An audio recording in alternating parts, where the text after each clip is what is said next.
In a world where insanity reigns supreme and safety pin manufacturers are running out of metal for the diapers of the leftists, it's comforting to know an ancient, fat, long-haired, bearded reprobate has your mind in mind.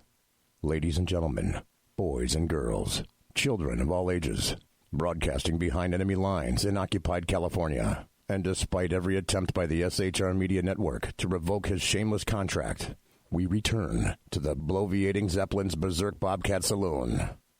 You're listening to Late Night Radio on the SHR Media Network. Caution, there will be mature themes explored and potentially adult language used. If conservatarian words, phrases, certain concepts, or rhetoric offends you, tune out now. Uh-oh, guess what day it is? Guess what day it is? Huh? Anybody? Julie, hey, guess what day it is? Oh, come on, I know you can hear me. Mike. What day is it, Mike? Oh, you magnificent bastard, I read your book. I drink your milkshake. How dare you? I call that bold talk for a one-eyed fat man. Fill your hand, you son of a bitch! Of course you realize this means war. Freedom is never more than one generation away from extinction. We didn't pass it on to our children in the bloodstream. The only way they can inherit the freedom we have known is if we fight for it, protect it, defend it, and then hand it to them with the well-taught lessons of how they in their lifetime must do the same.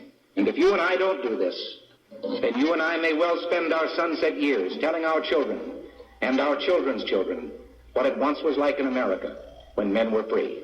I have come here to chew bubblegum and kick ass, and I'm all out of bubblegum.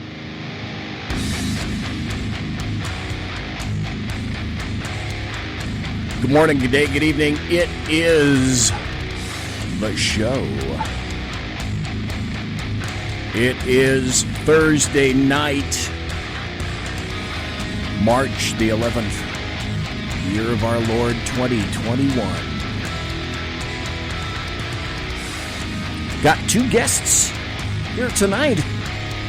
I'm not sure I like this chair. My chair got moved.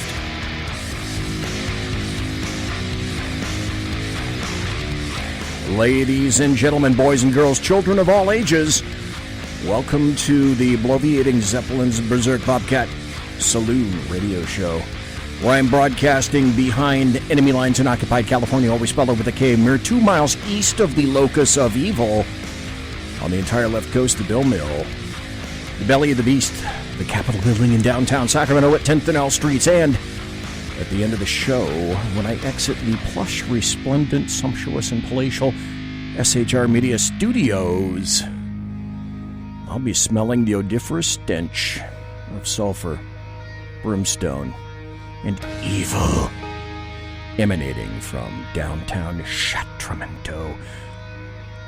Be forewarned, what you're about to hear for the next 2 hours consists of my opinion and my opinion only, no one else's.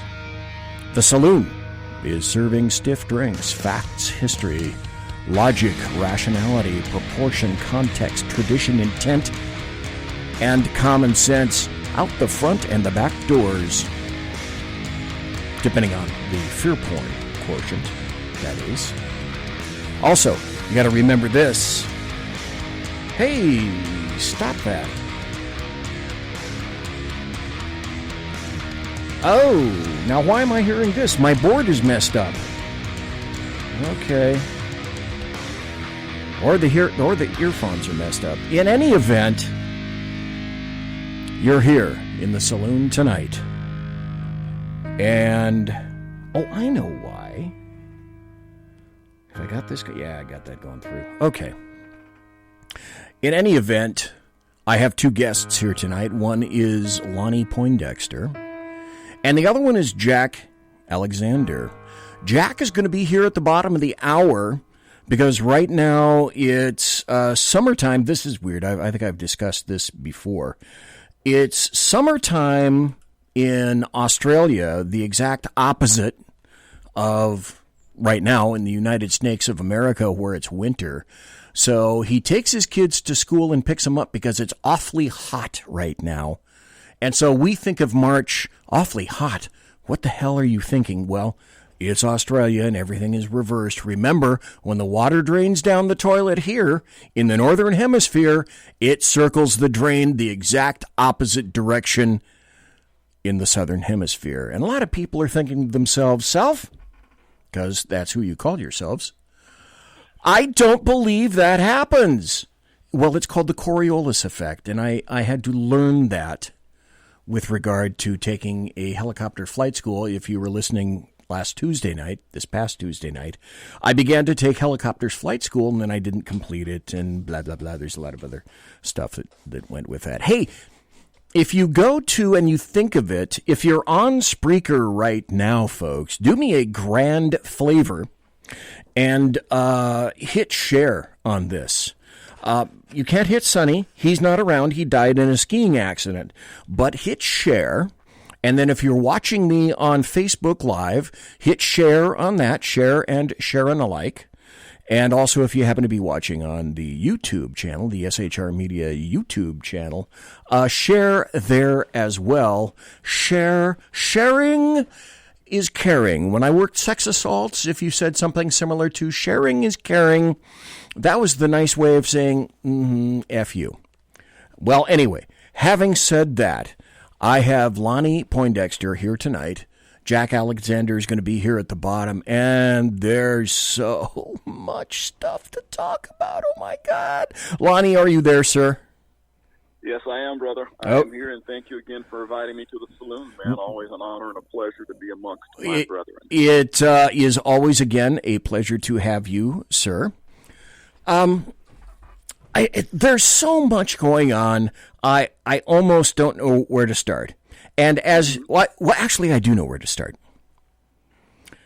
If you haven't heard this, folks, this is a song that was sung over social media, and it's a song by teachers who are saying why they're not coming back to the classroom. And this one, you may have already heard this, but if you didn't have this already drilled into your head a couple of thousand times, well, let's have it drilled into your head another time by a teacher, if we will. Believe that there's white privilege, please don't teach. If you don't believe that Black Lives Matter, please don't teach. If you don't believe in systemic racism and how it negatively impacts our students of color and don't want to help dismantle those systems, please don't teach. Yeah. That's a white teacher, by the way, saying that. And I'm sure that she, whoever she is, has been exposed to just scads of white systemic racism. Lonnie Poindexter, I've wanted to ask you this for quite some time. Oh, and welcome to all the people that are in chat. Welcome to the Alaskan in chat and Sergeant Booker over in SHR Media chat. I wanted to ask you this, and when you were in front of me right here in the studio, I kept forgetting to, but let me ask you this, Lonnie Poindexter, since, well, hell, she brought it up. Is there systemic racism in the United States of America, Lonnie Poindexter? Is there racism in the United States? I would say yes, because, there's evil in the land. It doesn't make any difference where you happen to be. Systemic racism is, I've always asked, define that term. What in the world does that mean? Yeah. Life's not fair is what I like to share with people who lack common sense. So if you're asking for an even playing field, you really need to take that up with the man upstairs, because one guy's tall, another guy's short, one guy's skinny, another guy's fat. One guy carries a full head of hair and well into his old age. Some guys go bald before they're 30 years of age. Is that fair? Well, maybe not fair, but God is just, is what I always say, and the final arbiter in the affairs of man.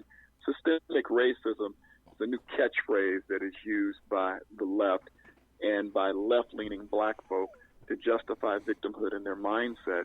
It chafes me. good quality show. I don't want to maybe say some things I'll have to apologize for because I'm trying to be a good Christian boy. And a gentleman you are. A gentleman you are. But I was having a conversation with an old classmate from high school earlier today, and we were sharing our childhood memories growing up in the community where we grew up in Southern California, and we grew up in a community that was primarily white and then became primarily black. But it was a community of middle class and upper middle class Americans. And we talked about how the homes we grew up in, he said, Lonnie, he says, I don't know about you, but I had my own room, and I even had a TV in my room. I said, well, I didn't have a TV, but I had my own room. I had my own bathroom. And so we're comparing who was more of the upstart. Never me. But the point that we were making was that there's a depiction of, because we happen to look the way we do with the darker paint job, that certainly our background should be one of more humble beginnings. Now, a generation prior, which was in our parents' generation, I would agree with you and say yes.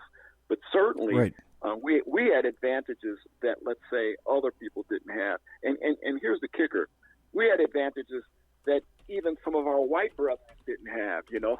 I know white folks that came from very humble beginnings, and they didn't have TVs in their rooms and have their own bedrooms.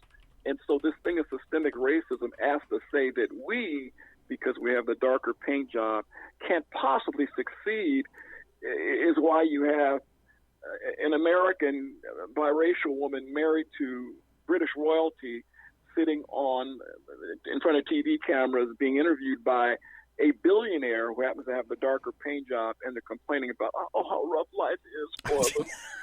It's tough out there being a billionaire. All right, okay. With that. All right, okay. You opened that door, Lonnie Poindexter. Do you mind if I walk through it? And you can charge through it, my brother. Okay, thank you, thank you. Let me don my shoulder pads right now. There we go. Okay, you open that door. Anyone besides me, folks, see a little bit of irony where you've got Oprah Winfrey, who at one point, maybe still now, is or was the wealthiest individual woman in the world at one point. May still be, don't know. Sitting in Montecito, California, and you can look behind and you can see, oh, it's not a house, it's not an apartment. There isn't a balcony where they're looking down on the street below. Oh no, this is an estate. Or it's a friggin' golf course, one of the two. But it's as big, as a golf course. Because you can see hundreds and hundreds of feet beyond where they're sitting, and Oprah's on the right, and these two clucks are sitting on the left. Yeah. And they're both, one is some white dude, 6'5" white dude from British royalty, and another chick from the U.S. who decided to get married. And it's almost like a repeat of the the guy's dad. I can't think of the guy's dad, but he married Diana, and then ended up marrying, after Diana died in a car accident, ended up marrying the chick that he really loved all along, named Camilla. Yep. And then he got kicked to the curb because, he's supposed to marry Diana. Yeah, somewhere along in his brain, he was probably thinking, I hate to see her go, but now I can actually marry Camilla, who I wanted to marry in the first damn place. But the royals didn't want me to do that. And now you've got Camilla was a side chick. Yeah, his sideshow. So now you've got three immensely wealthy people talking about oppression. Yeah, folks. Does anyone see a little bit of irony in this besides me? Hello. Lonnie, I never got the whole Royals thing. I don't care about the Royals. Okay, I watched the Netflix series, The Crown. Mm-hmm. And I swear to God, folks, I watched all 4 seasons. The only thing that I drew out of all 4 seasons was these are desperately lonely people who don't know a thing about what it means to be a human, who have displayed consistently pretty much no emotions. They're raised in some kind of alternate universe, and because of that, they act as if they're in some kind of alternate universe. They certainly do. They certainly do. It's ridiculous. But you know, when I think of Miss Markle, who married the prince, and now their disdain for everything relative to royalty and inherent racism within the royals and all this type of foolishness. Yet when you take into account the enviable position the gentleman that she married had in being a prince, and what good he could have done if he stayed within the realms of his station in life, in that if you look at the royals and what they've done historically in terms of in Africa and different places throughout the world with the needy and what have you, so much more could have been accomplished with him embracing his role. But he married a Hollywood chick from Southern California, and with all that left-leaning foolishness that goes along with it, and apparently he didn't have enough testicular fortitude, for lack of a better term, to stand up for himself. So, honey, we can do so much more. You married into this family. You can't marry me and try to pull me out of. And we could accomplish so much more. But this is Hollywood, and this is why you have a billionaire interviewing them. Yes. I look at this stuff and said, this is a clown show. Yeah, does the irony not drip like the interior of a 12th century castle, at night? Does the irony not drip off the walls like that? Folks, do you not see this? Since we opened the door and I kind of walked through there a little bit, so I listened to another show on Wednesday and Sunday nights that generally deals with paranormal stuff, but also deals with, and they readily admit it, conspiracy theories. Right. And on their last Sunday show, they said, look at Oprah's ankle underneath her boot, one of her boots. And he says, it's bulging. See, there's a square right there. I haven't seen the picture yet. And Right. I thought, he says, that's an ankle monitor because she's about to be arrested for her involvement in adrenochrome and what's been happening in D.C. What? Really? Oh. Listen, Lonnie, if you don't listen to this guy, you don't know half of what's going on in the United States and the world. So I'm listening to him say that, and I'm thinking, because it's entertaining and my wife likes to listen to this dude. He is remotely entertaining. I don't believe a fraction of what he says. However, so then I go on the internet and I'm thinking, I'm going to prove this guy absolutely dead wrong. That's just plain stupid. There's a square underneath her boot that you can see just above her ankle and below the top of the boot. It's a really long, dark boot, and I'm thinking, okay, so what would this be? It can't be an ankle monitor. That's just plain stupid. Come on. But if it's not an ankle monitor, what was she? Then I concluded, it has to be a double pack of cigarettes. Except Oprah doesn't smoke. And she's not wearing a white T-shirt, so she can't roll them up in the sleeve like you used to do in the 50s. So maybe the package of Skittles. She's already struggled with her weight. Wait a minute. This is the first of the night. A packet of Skittles. Love that. Absolutely love that. So I'm thinking to myself, what is this? I don't know. I honestly don't know. But if you talk to certain personnel, they'll tell you, well, it's an ankle monitor. Not convinced, but I just, for whatever reason, that stupid foolishness just happened to pop into my brain housing group. I have, before we get into some serious stuff, I like to do this whenever I can. For the past 6 months or so, there hasn't been much because, hashtag because 2020, hashtag because 2021. But I actually I actually have a bunch of stories tonight that fall into this category, and I'd love any of your comments along the way, Lonnie Poindexter. So I'm bringing you folks right now. It's time for happy stories and good times. This just came out today, and once I saw this, I went, woohoo, Oklahoma hit the lottery. And then you went to social media, and the left was absolutely imploding all along social media. BZ, what are you talking about? Well, this is from dailycaller.com.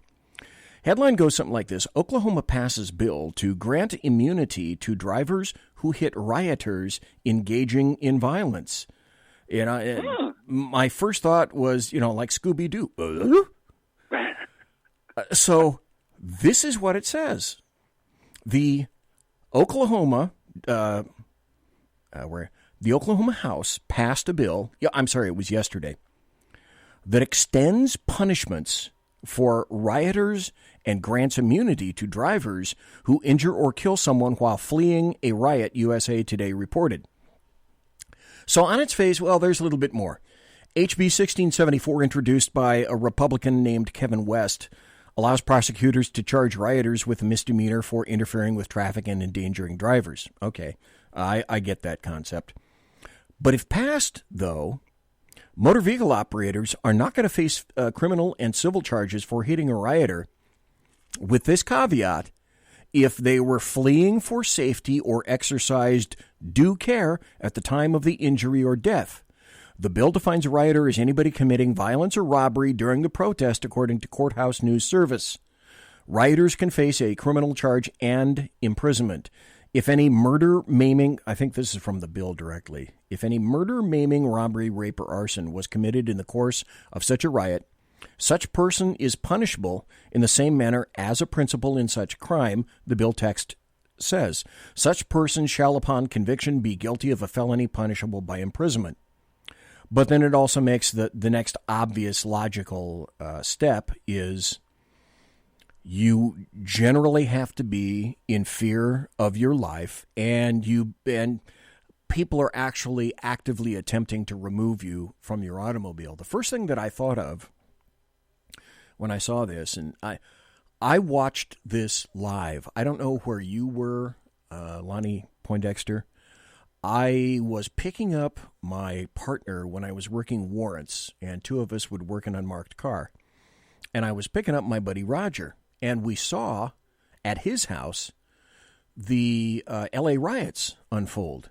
And we watched there as Reginald Denny was pulled from his truck and struck with big chunks of concrete, like a concrete block and all sorts of stuff like that. And any time that I think now of rioters, and it doesn't matter, again, their paint job, black, white, pink, purple, burnt umber, if somebody comes for me in an automobile, I am in an automobile, and I am in my advanced age. Now, in my 20s and 30s, I would have gladly come out and kicked your ass for attempting to do this to me. These days, not so much. Not in my current condizione. That's condition in Italian. So as far as I'm concerned, any attempt to get into my car during a riot or riotous times, like what's been occurring this past, summer of hate in 2020, as far as I'm concerned, any attempt to get into my automobile during something like this where I'm attempting to get away, and I'm not partaking in the riot because that's stupid and I wouldn't, as far as I'm concerned, you're attempting to kill me, because anybody pulling me out of my car and beginning to pummel me, in my current advanced ageless, you're likely going to kill me. And if I'm not armed, you likely may. So I'm going to consider that the attempted application of deadly force against me. And I'm going to see, when your life is personally threatened in most states, parenthesis, I'm not an attorney, nor do I play one on the radio, end of parenthesis, you're justified, please see an attorney in your state and area, in using deadly force to save yourself. As I used to tell my trainees, if you're in an automobile and you're armed, your firearm is deadly force. if you get into a situation where you're inside the automobile, if your situation demands, can be used and applied as deadly force itself against someone who may be attempting to kill you by fill-in-the-blank means. So I find this a very unique bill. I'm not surprised that it came through in Oklahoma. And if I'm not mistaken,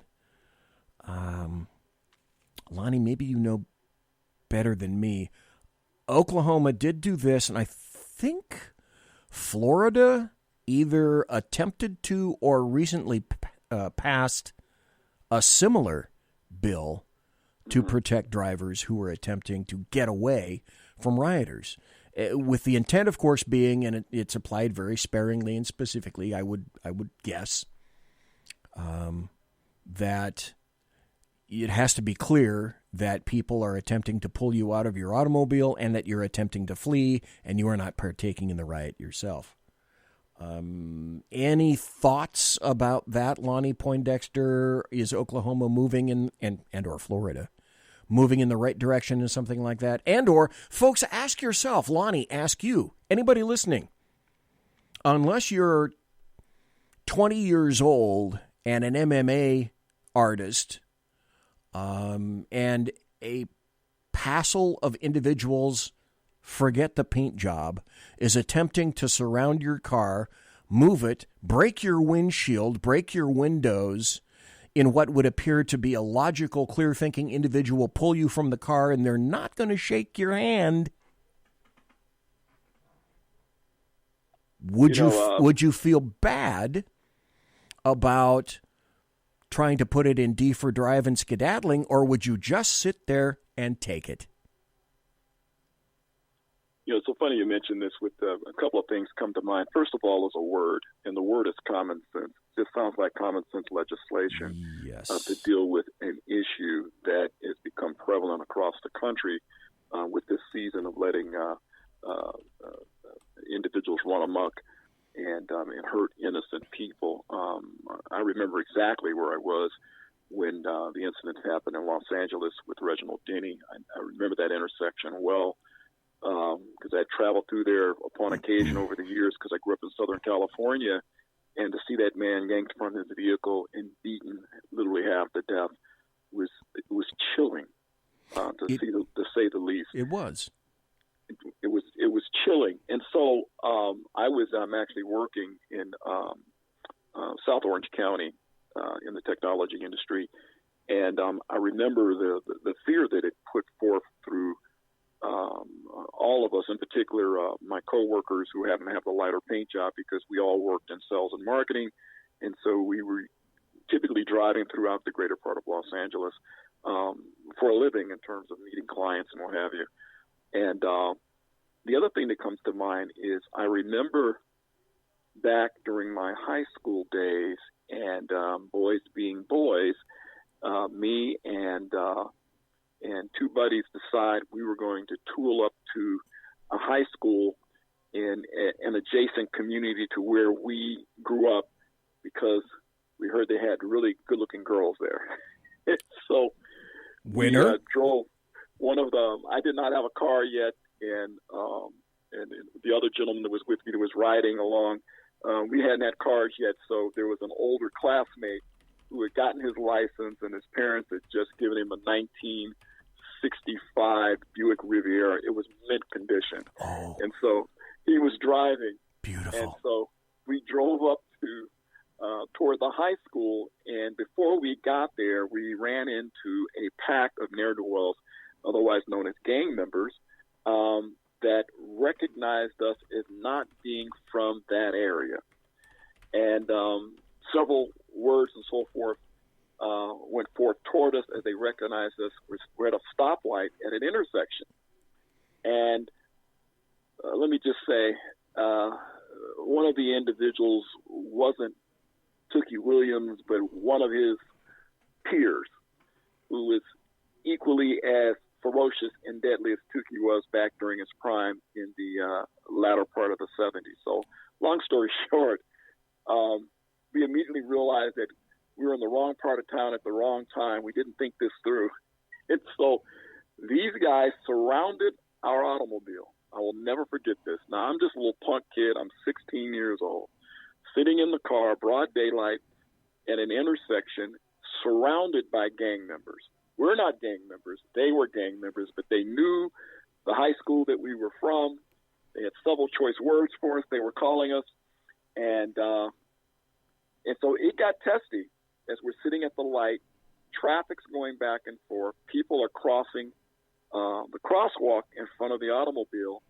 And so we're screaming to our classmate, go, leave, man, don't leave us here with these fools surrounding the car. They were reaching in the automobile trying to snatch us out, of which we knew if they were able to pull any one of us out of the vehicle, they would have done to us what you saw done to Reginald Denny, because that's what was done back then. So long story short, we're screaming at him, go. One of the guys has my buddy that's in the front passenger seat, has him by the shirt and is yanking on him, and he's halfway out of the car now. I'm grabbing him, trying to pull him back in. And so Michael, who was driving, said, Michael, please, man, go. So Michael finally nails it, and he tagged about 2 or 3 of the gang members as we drove through. And being that he was a good kid, raised by good parents, after he bumped them with the car, it knocked him a few feet. He stops and shouts out the window, I'm sorry, man, I'm sorry. Because he was raised right. And anyway, we drove off and we kept our lives, or at least the better part of our youth, and went on to live another day. But it just goes back to speak to the common sense again. I mean, we needed to go, and whether it was, okay, do we hit a couple of these guys as we flee the area, or do we stay there and get beat to death, literally, and beat half to death? And so we chose the former, and we took off, and we lived up to breathe another day. These laws that in Oklahoma, and it makes sense to me. Oklahoma's that kind of state. You know, part of my family is from Oklahoma, and so I have nothing but good things to say about that state. And other states need to probably follow suit and locales, because now that we have yours truly in office, and I don't know if you caught his speech today, but I was able to listen to it because I had no choice, because you know what my situation is here. I do, and I'm sure you did. I could see you. I'm eating dinner, and I'm going, I got to watch this. I'm going to eat. So, I have much to say about that, but anyway, just to finish up, yeah, man, it's common sense. I remember that. I've been out of high school a long time, and I remember that like it was yesterday. And to run across fate in a way that things could go very, very bad for you if you are not decisive and you act accordingly. And we sure did, man. We bumped about 2 or 3 of those guys, and thank God we didn't run over the top of any of them. The Buick Riviera has that nice front end, so it just bumped them and tossed them about 4 or 5 feet. Well, yeah, and you wouldn't want to hurt that car either. It's a good thing you didn't hurt the car. Because, folks, if you have ever seen a 65 Buick Riviera, it's beautiful. It's gorgeous. God, I'd kill to have one of those things today. I know he was the envy of the high school. We're like, your dad gave you his pride and joy?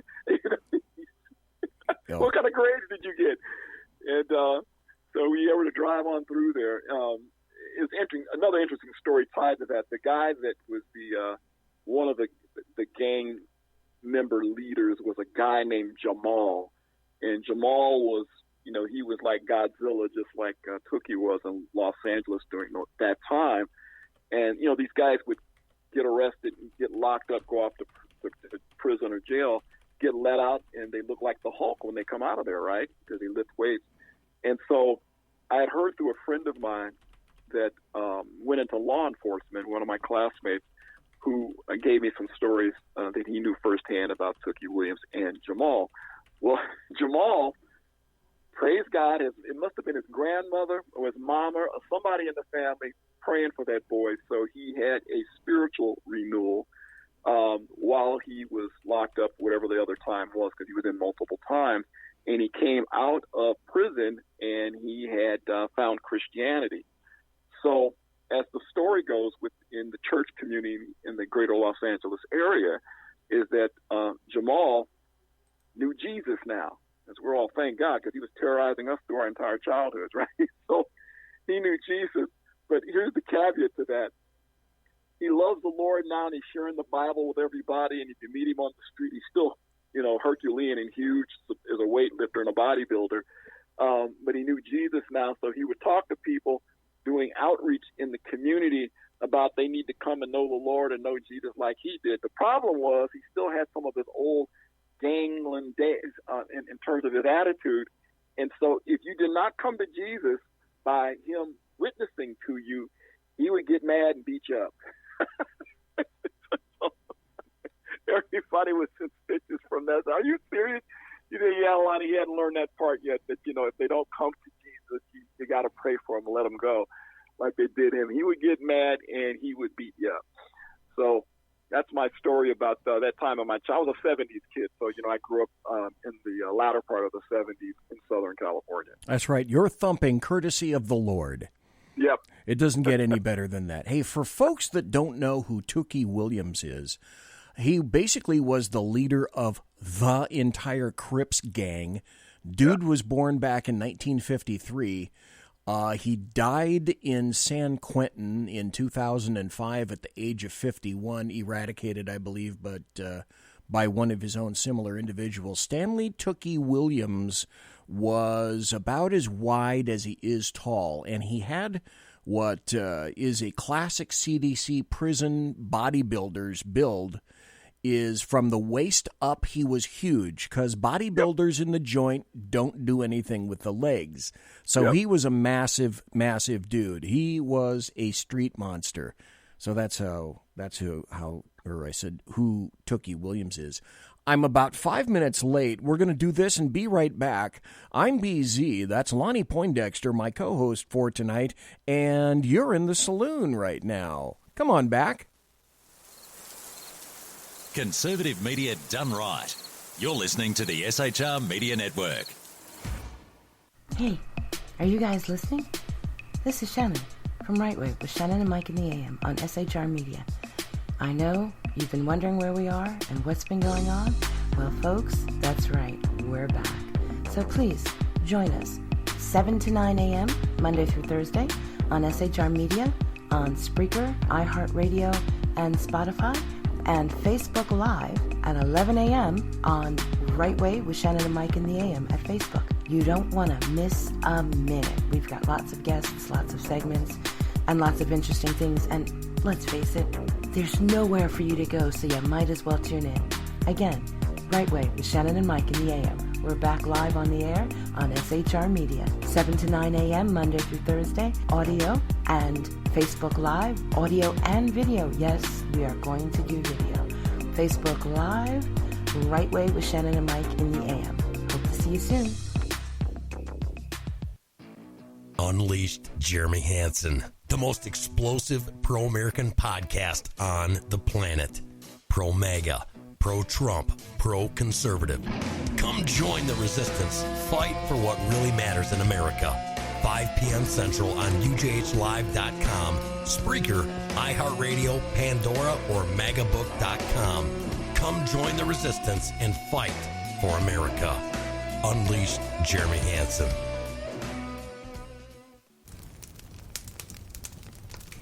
Do you value yourself, your family, your friends? Want to know more about how to survive, thrive, and stay alive in these dynamic times? Listen to Around the Campfire with Kate, Thursday nights and Sunday nights at 8 p.m. Eastern, 5 p.m. Pacific, 7 p.m. Central, only on PSN TV. That's Around the Campfire with Kate. News that nobody in the MSM wants to report. Remember, train hard, train smart to survive, thrive, and stay alive. Conservative media done right. You're listening to the SHR Media Network. And we are back. You're in the saloon. BZ's, the Bloviating Zeppelins, Berserk, Bobcat, Saloon. I have a radio show. You're listening to it. Now, you can listen to the show if you go to shrmedia.com, and on the first page where it says listen and chat, click that. You'll go into the chat room. Bunch of great people in the chat room right now. Mike is there, Alaskan. Sergeant Booker Leslie is there. So go there. If you want to watch the show, it's streaming live right now on two venues. And that would be the SHR Media YouTube channel, as well as the SHR Media Facebook page. I'm still on Facebook. I don't know how. I'm still on YouTube. I don't know how. But nothing succeeds like success, or as I was told many years ago, nothing exceeds like excess. Tonight I'm talking to Lonnie Poindexter, who is my co-host, and I have got an absolute plethora, lots of good positive stuff.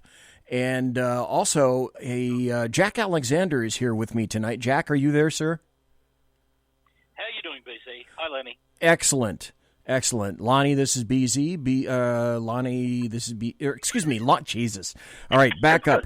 Would you guys rewind the tape just for a second? Rewind the tape.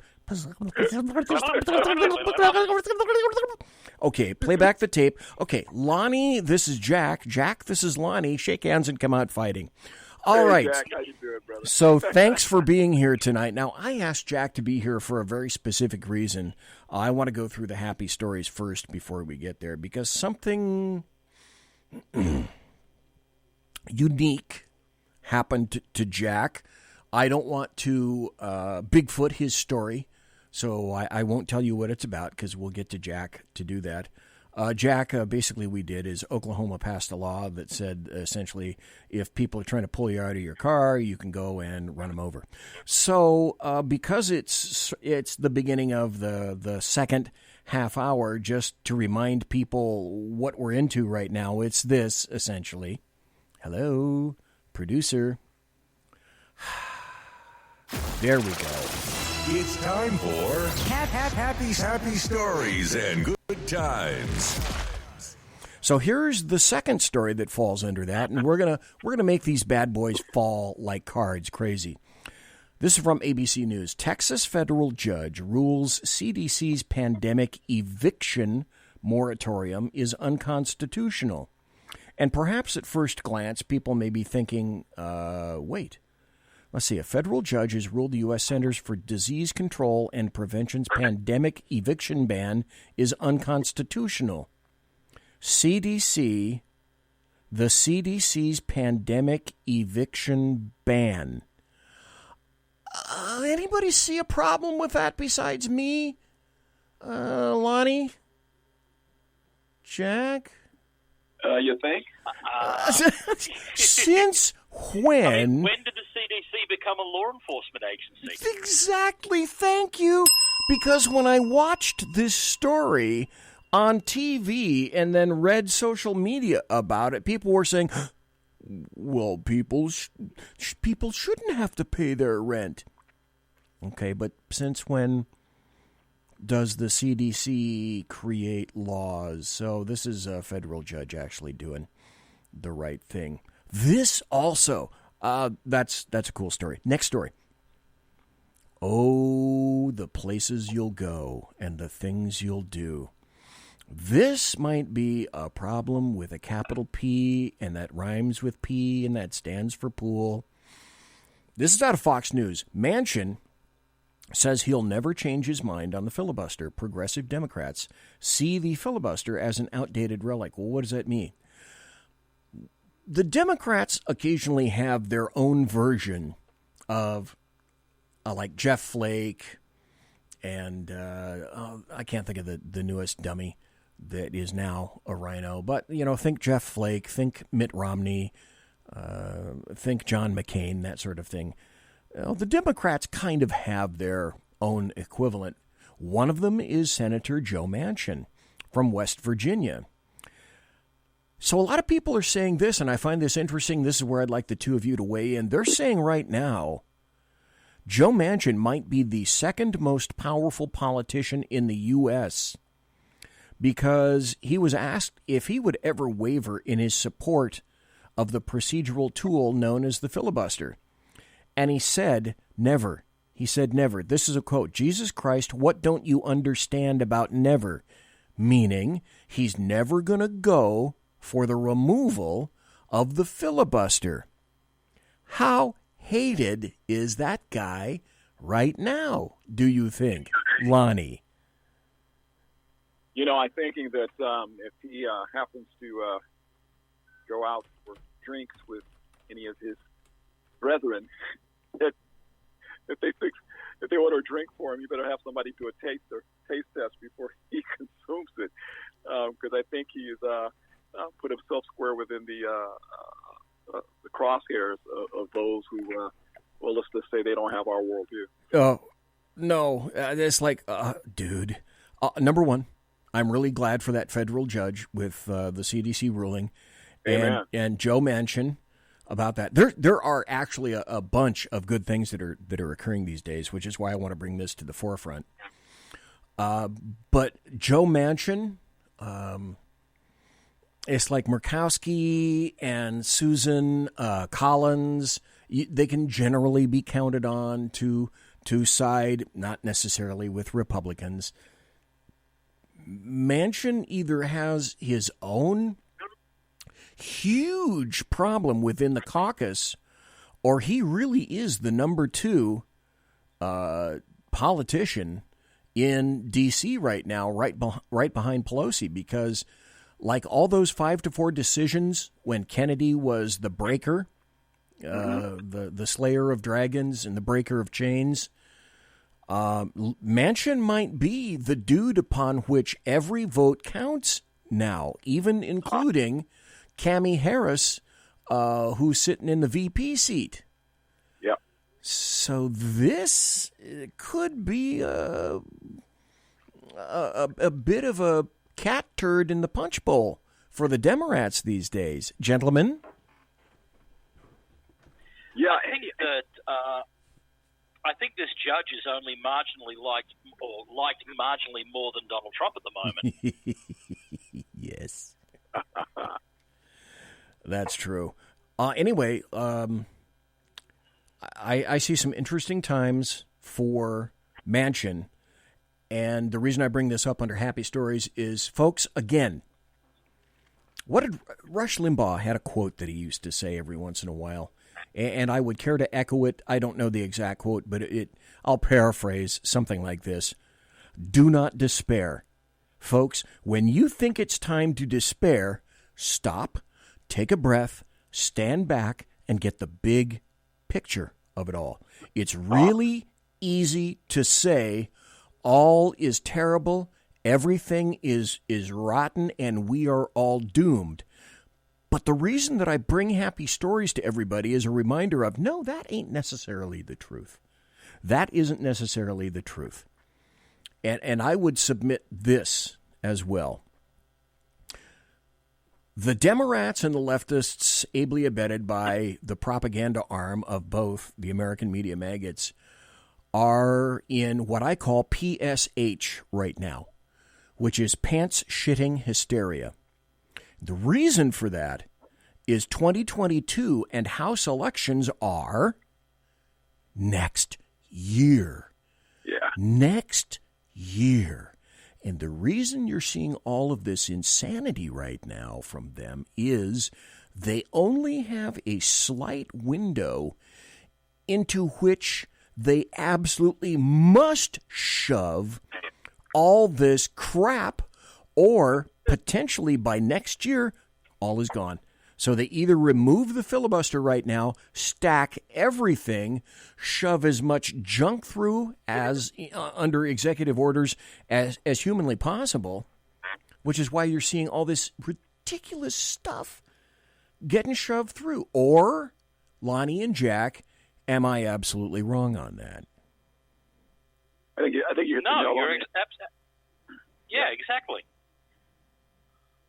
Because if they don't do it now, and I think, yeah, it is PSH, but it's also kind of like the cornered dog, cat, or rat theory.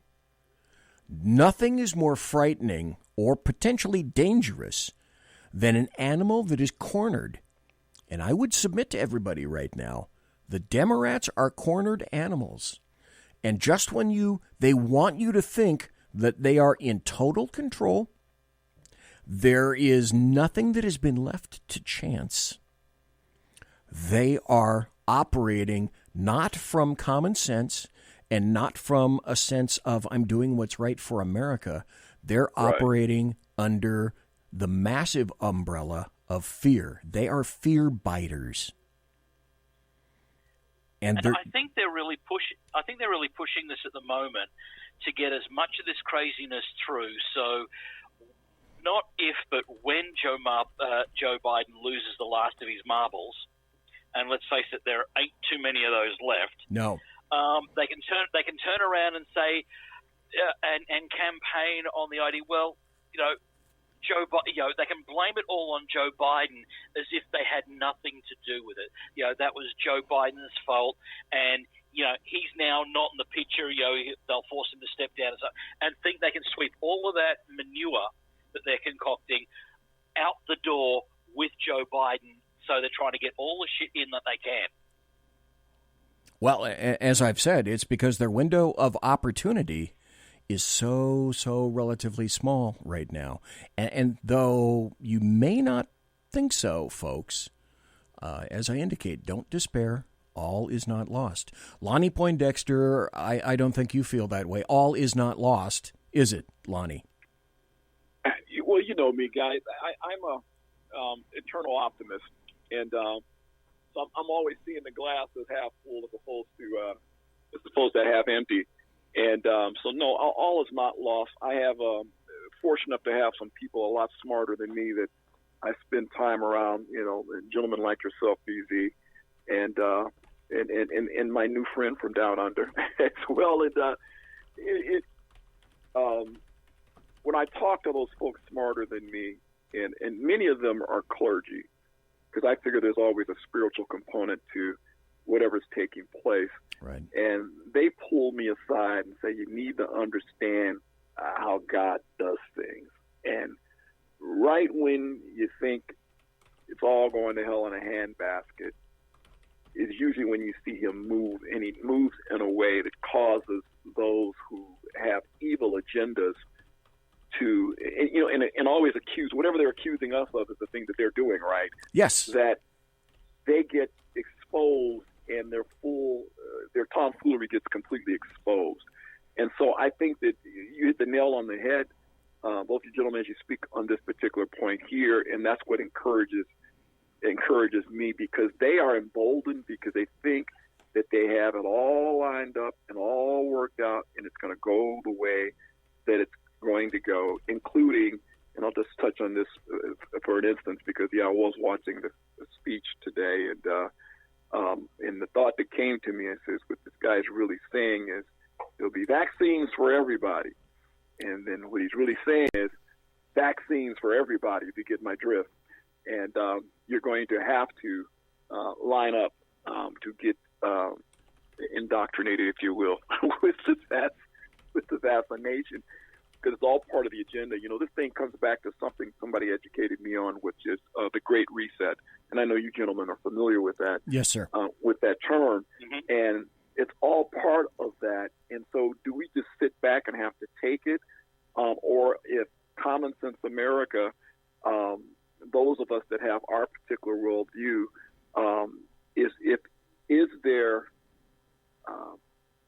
is God for us or against us? And I would say God is for us, and he's the final arbiter in the affairs of man. Don't get it twisted. This rock that we live on called the earth was created by him.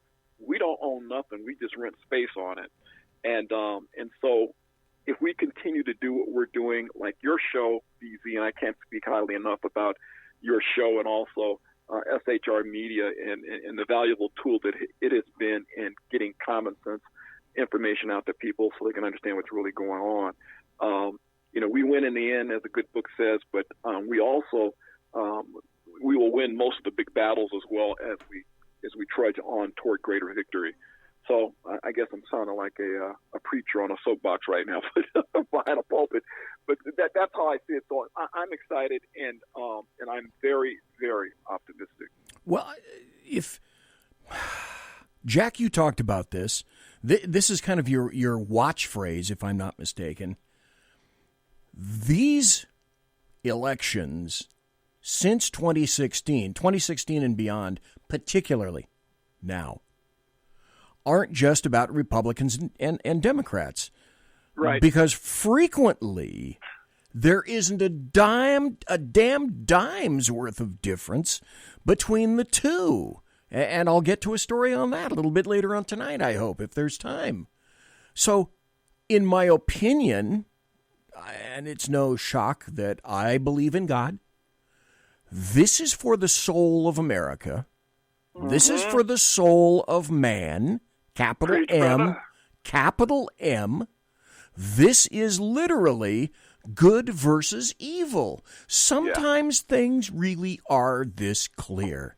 And I'm sure on the opposite end, the leftists feel that they have, I don't know, whatever piece of crap they worship, the climate. Maybe they've got the climate behind them, pushing them. Okay, nifty for you. But it is right versus wrong, and it distills down to its most base, in my opinion, as good versus evil. I never, ever in my mind could conjure up the fact that a fraction of the crap that's getting passed or suggested or pushed through right now, we would even remotely see in the United States of America. And Jack, that's your watch phrase. Yep. Yep. Yeah, I mean, you see it every day. I mean, you just look at California. I was listening to you and your guest earlier in the week, and I'm thinking, how typical of California to have a drive-in porn theater. And you look at it's true. And I sort of look at what's going on, especially on the West Coast there. I mean, California are legalizing pedophilic sex.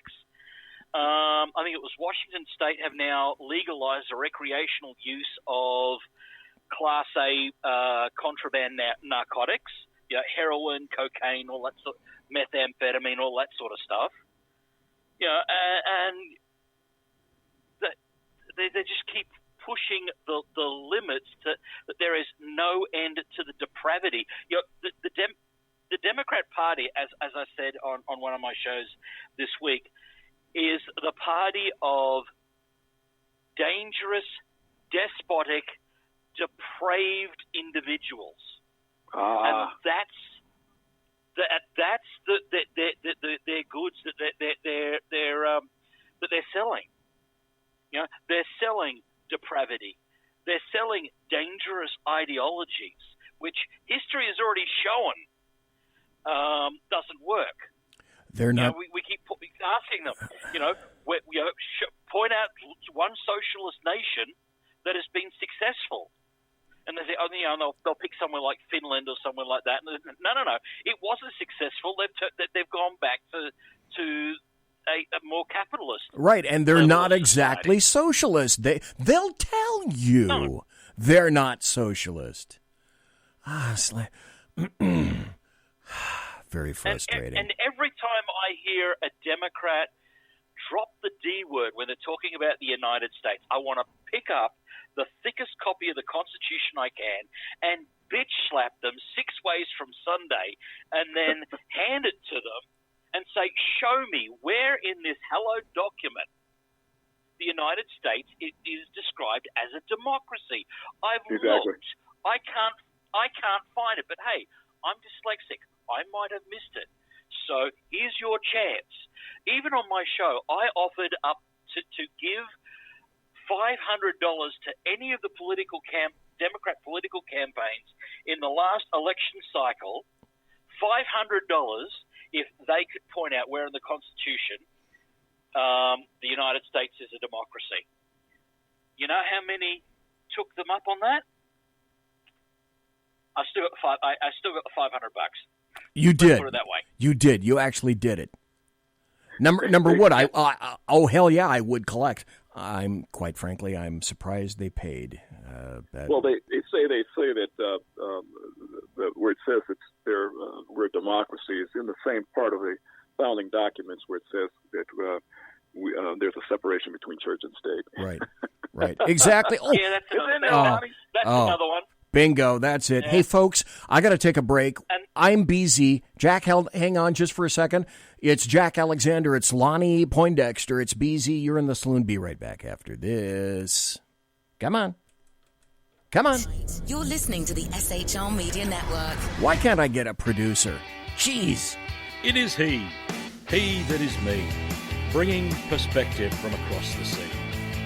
Join me, Jack Alexander, 4 days a week for the Jack Alexander Experiment podcast, as I take a unique outsider's look at the news and issues affecting life and liberty here in the USA. I'll show you what the mainstream media refuses to.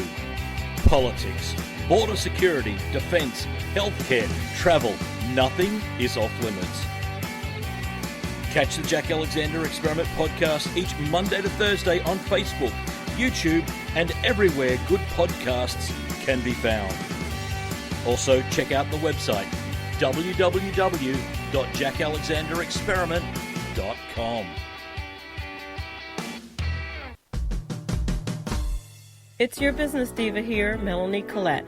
I am inviting you to a front row seat as I discuss some of the most intriguing details of wealth and finance with today's movers and shakers in the world of business. Listen in and discover financial truths on a global, domestic, and household scale. Uncover topics that will impact your wallet today and in the future. Money Talk with Melanie airs Monday through Friday, 5 p.m. East, 2 p.m. West, right here on SHR Media and High Plains Pundit Talk Radio. You can't afford to miss it. After 6 years covering terror and corruption, the Unpleasant Blind Guy is making a change. I'm Dave Milner.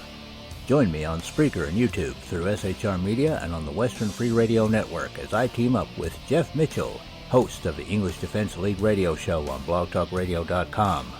Check show pages for airtimes. It's the Unpleasant Blind Guy. On EBL Radio. There's no surrender, ever. Because truth is not always pleasant. Conservative media done right. You're listening to the SHR Media Network. And we're back, ladies and gentlemen, boys and girls. I'm BZ. You're in the Saloon. Tonight, my co-host is Lonnie Poindexter. Over on the right, there in the corner, he has flown in all the way from Australia to be here tonight. It was a long 14-hour flight, and boy, are his arms tired. It's Jack Alexander. And also, I want to tell you this. I have a couple of new musical pieces to play, some new music to play for everybody next week. And no, it's not me farting into a leather chair. Okay, so just disabuse yourself of that right now. That's not what is going to happen. But I have a couple of cuts that I'm going to find very interesting. Here's the next story. This also, where have I been? Jack Alexander. Why? Okay, here we go. Why haven't we heard this? For one thing, it's a magical step into the future. Tomorrow's news today with Australia's Jack Alexander here in the Berserk Bobcat Saloon. Look at that. Jack even has his own intro. But what were we talking about, folks? We were talking about this. It's time for happy stories and good times. Here's another one because, my God, there would be no hypocrisy on the planet if it weren't for leftists, Democrats, and the American media maggots, what I call the LDAM. This is a great story. I just love stuff like this. Berkeley, and again, it's just the Schadenfreude drips heavily off of this. Berkeley teachers union president caught dropping off kid at in-person private school despite fighting against reopening schools. Oh, if that's glorious. Matt Meyer is the president of the Berkeley Federation of Teachers. It's the union that represents public educators in the notoriously liberal city. Oh, the Blaze, you're being so kind. And has staunchly fought against reopening schools until all teachers have received the coronavirus vaccine. But that didn't stop this dude, Matt Meyer, from taking his own daughter to a private school operating in person. Okay, enough of that. Do I have more? Oh, God, do I have more. Here's another one. I've got so much of this stuff, I might have to move ahead. Let's have leftists attack the language again. Shouldn't we? Why not? This is from the Times, the UK Times. The headline reads, "Breastfeeding is now chest feeding. Why are the language police trying to wipe out women?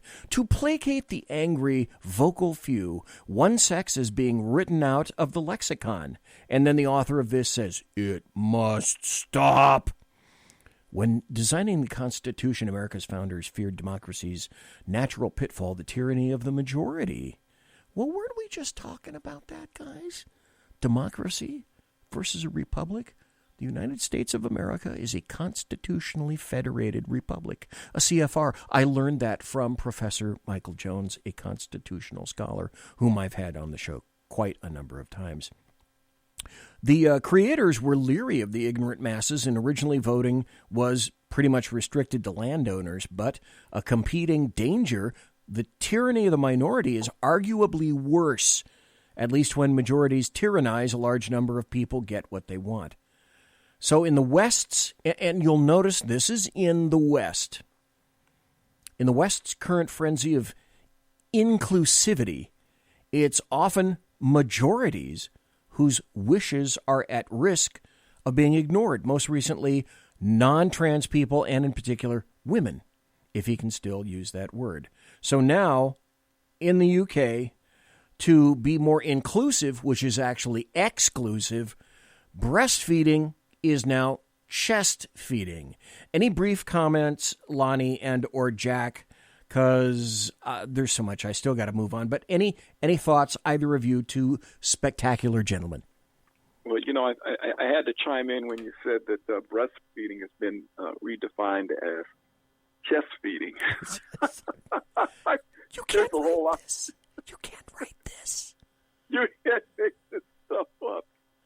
So now what they're saying is, now that it's chest feeding, that means that, and I don't know if you've seen the YouTube memes that speak to this. These individuals who are defining, they're males defining themselves now as females, and adopting children. I saw one thing, and you had to wash your eyes out with bleach of some male guy breastfeeding a child. This is, you can't make it up. No. You can't. I don't know where to even start with this. Well, let me just comment. You're talking about Berkeley, and I remember having worked and lived in the Bay Area for a number of years. We used to affectionately call Berkeley Berserkly, and I don't know if they still have that moniker. Exactly. No, I used to do that. I used to call it Berserkly, even though one of my favorite Italian restaurants was on University. I used to love to go to Giovanni's over there. Berserkly, it's nuts. Well, it was nuts in the 70s. It's even nutsier, if that's a word, now. It was nuts in the 80s, and just to illustrate for our listenership out there is Berserkly, and specifically the university there, had a student. This was back in the mid-'80s.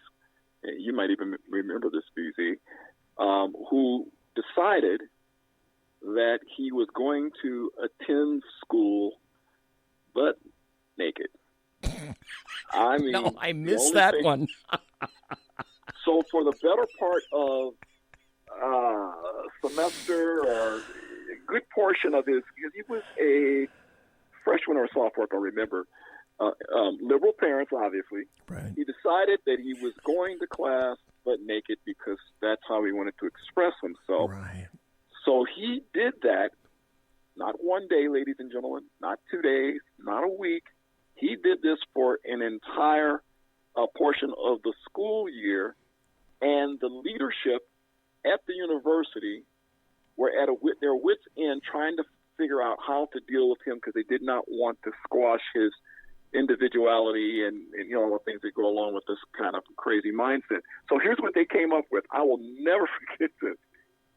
They finally were able to, they thought, to get him to stop coming to school naked. I mean, the only thing, folks, that he had on was some flip-flops in his backpack. And so to get him to stop, they said, it's a health hazard. That's why you can no longer do it, because you're naked behind sitting on a bench or a classroom seat. Who wants to come behind you? So here's what he did. Oh, I just got the mental thing of that. Oh. Wait a minute, my brother. It gets worse.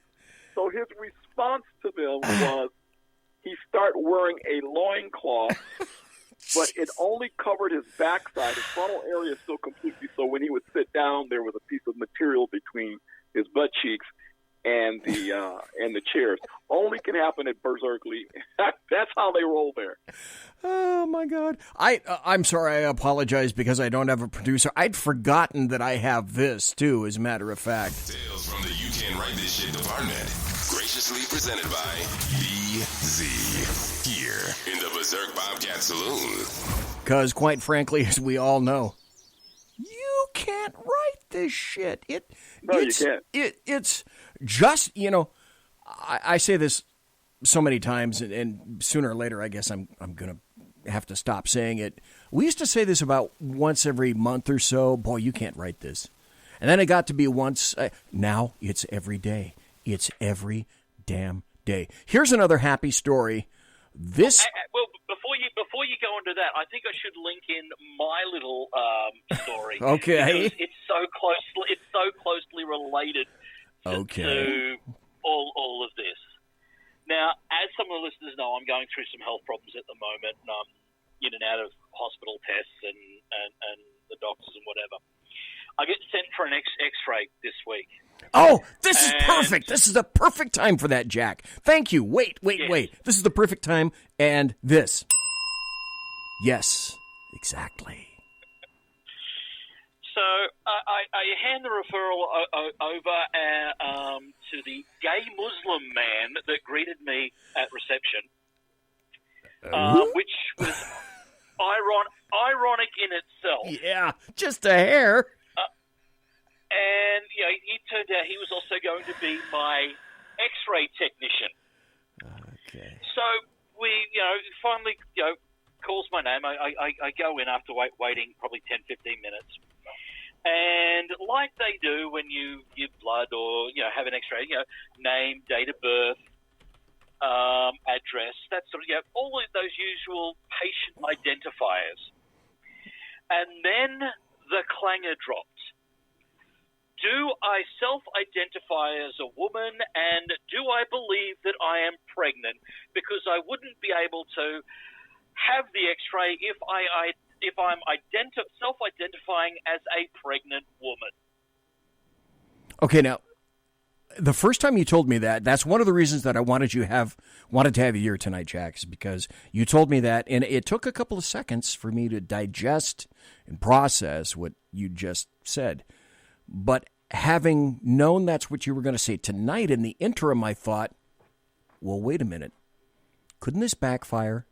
Because what if the technician, what if you needed whatever you were going to take desperately, and let's say that without having taken the MRI or whatever it was, you wouldn't have been diagnosed and potentially you could die. So what does the hospital or a medical exchange like that do when the patient says, I can't take that because I identify as female, plus I identify as a pregnant female because that's how I feel this week, and then the person who's been instructed to do so says, okay, you're right, you don't need that, and then you die.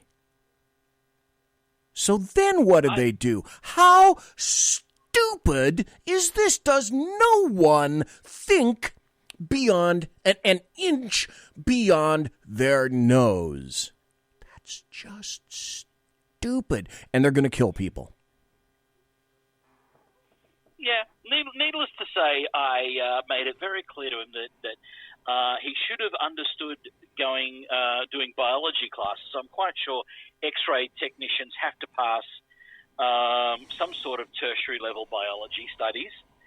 After all, they've got to know where to point the radiation beam. That, after those studies, he should know that scientifically there are only two biological genders, and that anyone claiming some sort of gender dysphoria, it has a severe mental illness and should be treated as such, not pandered to. Well, yeah. I got a funny feeling that he won't be X-raying me again. Yeah. Can I? He found my response rather offensive. No. Oh, you mean you confronted him with, excuse me, let's talk about either XX or XY, because that's what it gets down to, really, when you think about it. I slapped him with reality. You're going to leftist hell, Jack. That's I'm already there. Really all I'm already there. I have so many happy stories, I don't even know if I'm going to get to the two stories that I really want to get to tonight. I'll have to cut through the clutter. Here's another story that just came out. This is from, by the way, if, folks, you're looking for someone who's an actual journalist, because you really don't, you could count the actual journalists on maybe one hand, 5 fingers of one hand. And have fingers left over. And have fingers left over, yes, exactly. One of the people that I highly recommend going to, besides John Solomon at justthenews.com, is Sarah Carter. She's got sarahacarter.com. She wrote this, and I think this is a happy story. A one-term president? Voters don't see Biden getting a second term. Poll finds. So as I indicated at the beginning of the show, does this indicate that maybe a strata of America is starting to become left woke in terms of they're beginning to see, I don't think this is coming out all that well, because now we're 51 days into the Biden administration, and already people are saying this. So thoughts about Biden, thoughts about Biden making it to the end of 4 years, Lonnie and Jack? I don't think he's going to make it to 4 years. No. I think when I stomach watching him on TV,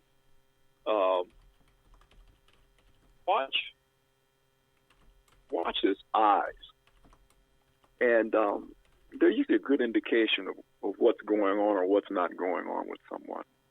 And so I think, as some other folks have stated, that they plan to continue to use him as a proxy, if you will, until. But what I don't know is, folks are saying that the VP will then be, and I cringe to think of Kamala Harris running the show. But I don't have a good indication of, what's the game plan if he doesn't make it through 4 years? Would it be Kamala steps in, or does he make it to 4 years? They continue to prop him up, and then they'll have someone else coming from their ranks who's stepping up to run, and that's the part I'm still gray on.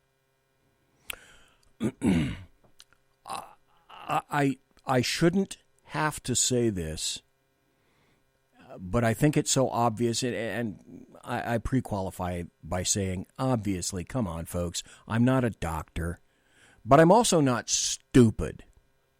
And there's a reason that the Democrats are not allowing, even tonight, when did anybody see the speech by Biden tonight? Lonnie, I know you saw it. You said you had. It was, what would you say, maybe 10 minutes at the most, if that? They said that the prevaricators on the liberal news show said it was 20-something minutes. Okay. I didn't think it was that long. I didn't think it was that long either, but let's say they're correct. At the end of the 20-minute time, again, he turned around. People are shouting at him, journalists that are there in front of him, in front of the podium, behind the camera, start shouting questions. He turns around and walks away. He doesn't take questions because I submit he cannot speak well extemporaneously because he's not all present. And I shouldn't have to think this, but one of the first things that I was conjuring was, I wonder how much drugs are on board him right now to keep him cogent and awake. And also, I wonder, what's their nature and what variety and how many milligrams? And were they injectables? And where do you get them from? Where do you get them from? Because I could use them at the moment dealing with all of this random fatigue. But to think that I have to think this about the president of the United States. I said this, and I still wonder. First I was joking. Now I'm fairly serious. I said last year, I'd love to take a blood test of Dr. Fauci, Dr. Anthony Fauci. I'd like to find out what's coursing through this guy's blood. Because you know what I bet it is? I bet it's hydroxychloroquine and maybe a Z-Pack choodling around in his blood. I bet he takes hydroxychloroquine. I'd love to know what's in the blood of Joe Biden. Because clearly he has good days and bad days. His two best days so far have been the last debate with Trump, and you can't convince me that he wasn't subject to various injectables. To have to think that about the President of the United States. And you cannot convince me that he was laboring under perhaps various either per mouth or injectables so that he could be sufficiently cogent for, and I'll give them the time, for 20 minutes tonight. But at the conclusion, he turns around and walks away. Yep. And we're being told, well, that's not true. He's just fine. Are you kidding? I don't think he's going to make it the 4 years. I think they're going to replace him after the primaries, but before the midterm election. Yeah. Or more to the point, he will step down. They'll convince him to step down. And there's a story that I covered, I think it was Monday. There's now rumblings going around that he will step down. Camilla will see out the last 2 years, and that Jill Biden is the designated champion for the Democrat Party in 2024. Really? I'm typing this in chat right now, and I've said it before. I started saying it last year when I began making my various observations about Joe Biden. I haven't finished in setting it in chat, but basically what I'm saying in chat is, I kind of feel bad for Joe Biden, but I don't feel bad for Jill Biden. I think Jill Biden, his wife, is the devil's spawn. She, in the most craven, cynical fashion imaginable, put what I believe she knows as a dementia-addled, at least onset Alzheimer's individual out on Front Street because she was either listening to him tell her, I demand to be president, or she was pushing him from behind. She's filling in his sentences. An actual, honest-to-God, in that situation, wife would have counseled her husband, maybe it's time to let someone else do that. Why don't we just retire and enjoy what we have while we have it? But to be so cynical, and everybody knows it, no one wants to say it, the emperor has no clothes. Translated, the emperor has no mind. He has no mind. Now, if even an infinitesimal fraction of things that he's done or not done had occurred under the Trump regime, by Trump, you would never have heard the end of it. You would never have heard the end of it. So, again, I reiterate, this entire show is 2 hours of my opinion. I'm not a doctor, but you don't need to be a doctor to understand humans. Lonnie, you're right. You know, I like you put that. I hadn't really thought about that. If his wife truly loved him, yes, she would intervene. But women with an agenda, and a part of the cabal, I guess, allow him to be used as a prop.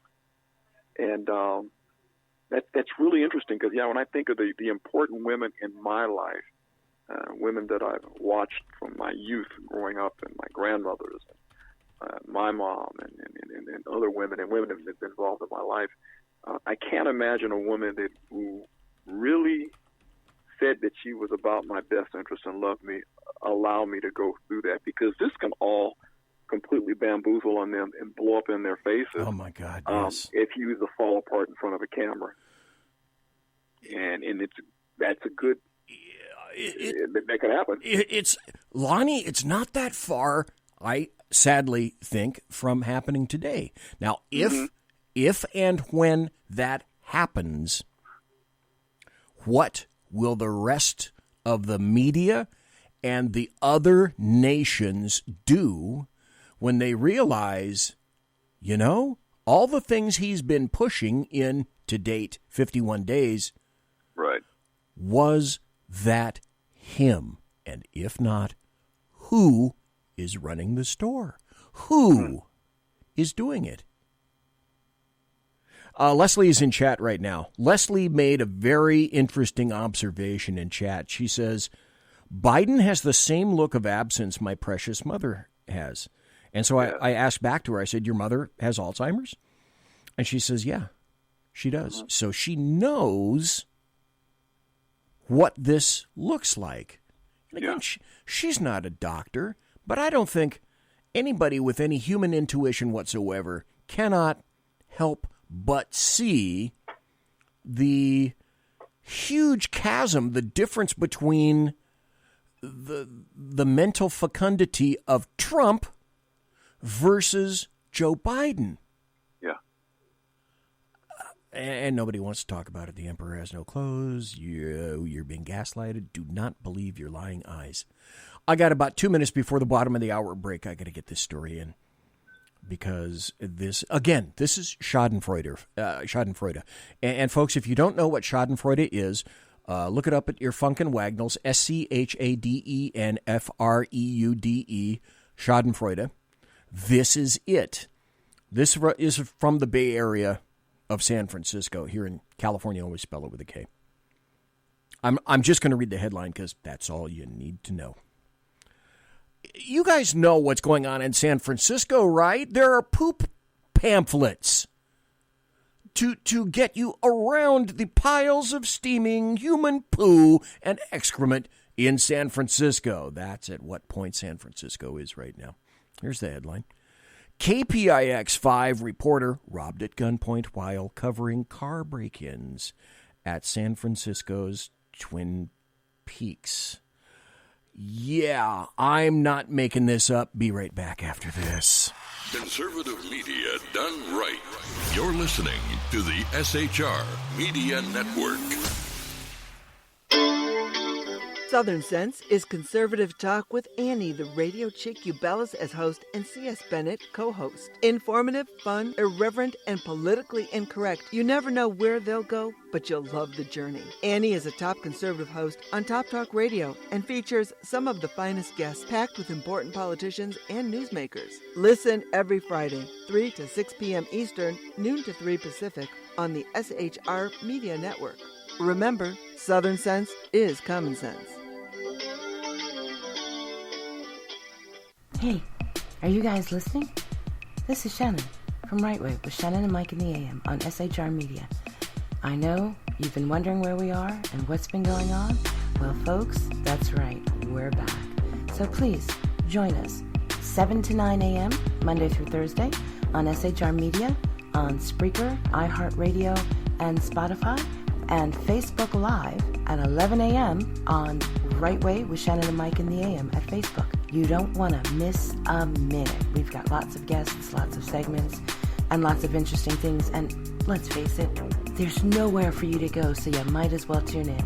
Again, Right Way with Shannon and Mike in the AM. We're back live on the air on SHR Media, 7 to 9 a.m. Monday through Thursday, audio, and Facebook Live, audio and video. Yes, we are going to do video. Facebook Live, Right Way with Shannon and Mike in the AM. Hope to see you soon.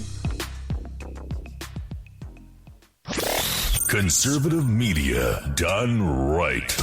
You're listening to the SHR Media Network.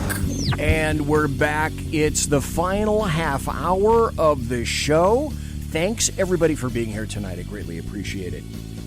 The finest late-night conservatarian talk radio show you've never heard of before. It's me, BZ, right here in the Saloon. Tonight, my co-host is Lonnie Poindexter, one each.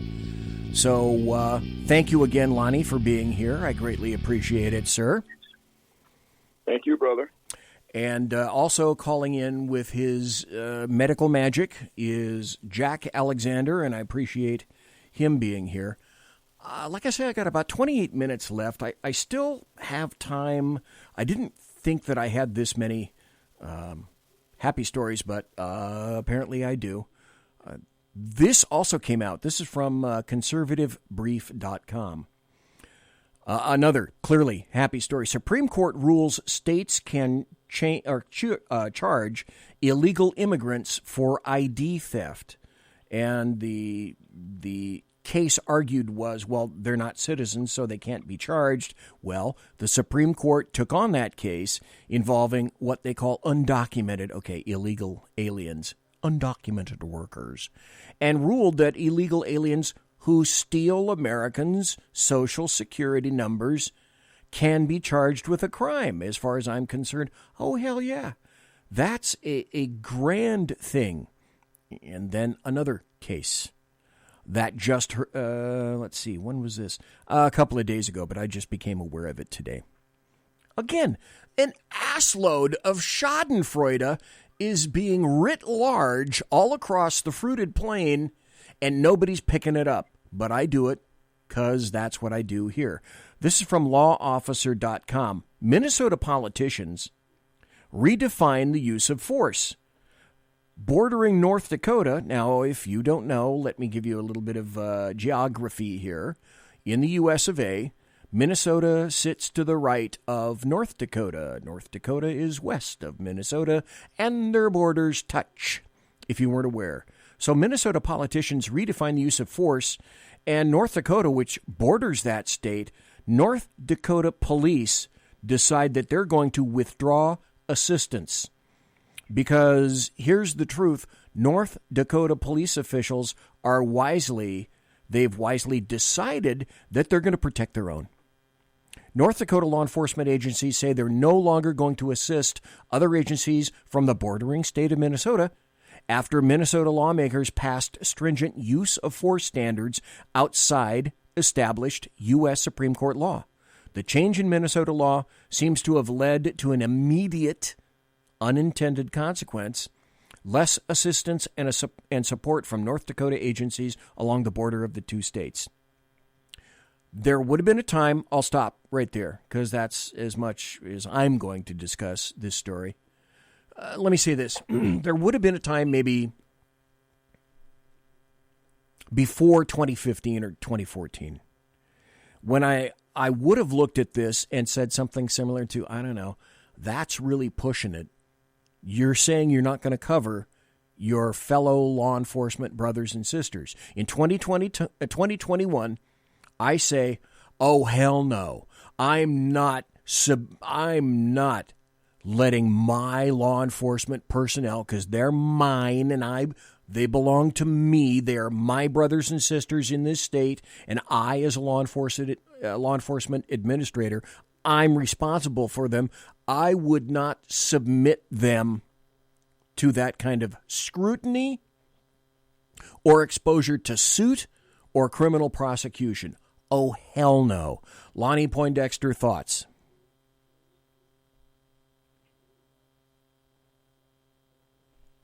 Lonnie? Hey, I was on mute. Sorry, guys. Oh, well, that's okay. This kind of thing is one that I struggle with. With your background on law enforcement, you obviously have a clear understanding of is that the way of the world with law enforcement departments from one community or city or what have you to the other, or even state to state? Historically speaking, depending on where you are, and in California, always spell it with a K, various law enforcement agencies mostly get along really well with each other. Mm-hmm. Some have historical contretemps, let's say. There was another county that I used to work for that, for whatever reason, didn't get along with CHP. Now, here in Sacramento County, when I retired in 2016, we had an excellent working relationship with CHP. Generally, historically speaking, cops will cover one another because if you call for, here it's called Code 3 cover, if you call for cover and you hear of it and you're in another agency and you're not that far away, you're going to roll. Right. Now, these days, because of the variable and changing situations that the cops themselves have not necessarily created, but we're having, in my opinion, way too many cop administrators hang far, far left and don't mind hanging their own brothers and sisters' butts out to dry. Yeah. Things have changed. Things have changed. Okay. But we're all adults on this bus, including the cops, especially the cops. And if you can't see that having done this to your state, that there are going to be consequences to your actions, you're not an adult. Right. There I'm curious. With absent, I submit, Lonnie, and again, please weigh in, sir. I submit, adults recognize there are consequences to their actions, and you cannot enable people, in this case, agencies and states, to get away with this kind of thing, or once unimpeded, it will simply continue. Like I've said, those things that get rewarded get repeated, because that's the nature of humanity. I'm just really curious, as an aside, as to if these types of things are dealt with in the great land down under in Australia, or law enforcement dealing with some of the same types of things, or is this something that's pretty much pertinent to what's happening in the United States because of the polarization politically in this state? I'm reminded of what took place. BZ was down in Florida when the individual went in and shot up the school, and the sheriff's department told the officers to stand down, if you can remember, and people died. And Broward County. Yes. How is this guy even a sheriff? How does that happen? And I got many members of my family that are in law enforcement, and they're just not cut from that cloth. And so it's really interesting to see what's taking place today. And for those of you listening in, and you've got a pretty learned bunch of listeners, BZ, but for those who might be tuning in for the first time, that policy and political policy has far-reaching consequences, and down in the very ranks of those who are there to serve us, and protect us. And when they end up being in situations where they got to start thinking about protecting their own, I don't mean just protecting their own against evil doers, but I'm talking about within the politics of what's taking place. And like what I saw happen in Baltimore, me being in D.C. So this is, it's kind of sad to hear it. It's very sad. Last year, early, I think it was January, I had the father of, and I cannot think of his daughter's name, but she was 17. She died in Parkland. He wrote a book. Right. And he went all across the United States. I had him on the show. I talked to him for 2 hours. He'd customarily give people a 10 or a 15-minute interview. I spoke to him for a full 2 hours, Andrew Pollock. Yes. And despite losing his 17-year-old daughter to the Parkland shooter, whose name I will not repeat because it doesn't warrant repeating, he still came through that and said, you know, I don't blame law enforcement in general for that. I blame some specific individuals. Yep. I blame the sheriff at that time, but those policies can be changed. I blame the administrators who pushed those policies through and allowed the shooter, knowing fully who he was, because he wrote about it, he spoke about it, and nobody wanted to direct it. What an individual who can forgive the assassination of his daughter.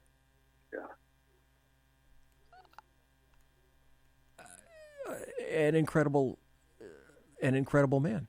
Someday I could do 4-6 hours of this kind of thing about law enforcement, and maybe one day I will. But having said this, though, I think, Jack, Lonnie asked a really good question. Maybe you have your finger on the pulse of that. Maybe you don't. I'm not sure, but I won't know unless I ask. Jack Alexander, is law enforcement down in Australia any different, any markedly different from what we're experiencing here in the States? Yeah, it is vastly different. And I've got the benefit of having a foot in two sides of this. I'm now familiar with the county system, with where I've got the house in Texas and so on, and what's happened there. And I can delve into that in a second. But the difference mostly is here, we don't have municipal or county-based law enforcement. It's all run by the state. Yeah, it's pretty simple. So there's it's just the state and federal cops. And because we don't actually have a Bill of Rights in Australia, so, there's no freedom of assembly, there's no right to free speech or to freely practice journalism, or anything like that. Certainly no Second Amendment. It's enabled the government to do what most tyrannical governments do when the people don't have the freedoms to resist the narrative. With the COVID lockdowns, they were arresting grannies out walking their chihuahuas and just happened to sit down on a park bench. Yes, you were allowed to go out and exercise your dog and get a little bit of exercise, but you committed a crime the moment Granny sat down on a park bench. And, you went to resist against the unconstitutional lockdowns. But the government just gave themselves emergency powers, which they're still hanging on to, mind you. And they just go in and crack skulls in all of the violence that's happened during the recent COVID stuff, at least in the state of Victoria. In almost every single case of violence at these protests, the violence was instigated by the police. Yes. Up until then, they were peaceful. It was people, mostly people that had never protested before in their lives, but whose lives had been turned upside down because of the New York level of restrictions that we've been through. Just like New York, they were throwing COVID-infected people into nursing homes, and then wondering why the more than 800 deaths that we had in this state happened. 95% of them were in nursing homes or aged care facilities. And when families started protesting about those wrongful deaths, they were then getting arrested. They were coming in and arresting pregnant women for typing on Facebook. I think that the Premier Daniel Andrews, the state of Victoria, is a mindless buffoon. Well, now that's enough to get you arrested on under the terrorism laws for incitement. It's as an independent journalist during that time, BZ, I was literally scared for my own and my family's safety. So the police powers here are they're not giving up that power anytime soon, no matter how much corruption might be or unconstitutionality behind it, because, it's unconstitutional what they're doing. Hey, you don't have the right to protest anyway. Live with it. And I can distinctly remember, because I saw the videos, I shared them with you, you shared them with me, we spoke about them any number of times before, and you're absolutely correct about that. This doesn't have anything to do directly with the Minnesota-North Dakota happy story that I just related, but I don't know if you guys have heard this or not. And this has been absolutely buried, but it just came to my attention. And if you doubt me, go to lawofficer.com. Lawofficer.com. I wrote in chat, wait until you hear what I say next. Okay, you guys remember with George Floyd, the officer Derek Chauvin, the former Minneapolis police officer, that trial was paused on Monday after his defense team, they appealed a decision to the Minnesota Supreme Court, and it came back down. Yeah, they're going to add the third-degree murder charge against the officer. Okay, that's a separate incident. Did you guys know that months after the incident, Chauvin's defense team, they found meth and fentanyl in the police car that had Floyd's DNA on it? That evidence had been overlooked by police investigators. They found it now. If you read the autopsy of George Floyd, or if you saw any of the recent videos that were played and been revealed recently on Tucker Carlson, Minneapolis better grab a hold of its shit really quickly, because I submit that prosecutors in this country have apparently learned nothing from Marilyn Mosby and Baltimore and overcharging because of the individuals that were involved in that. Yep. It turns out that there was a mistrial and two other, I don't remember which, not guilty verdicts behind that. Yep.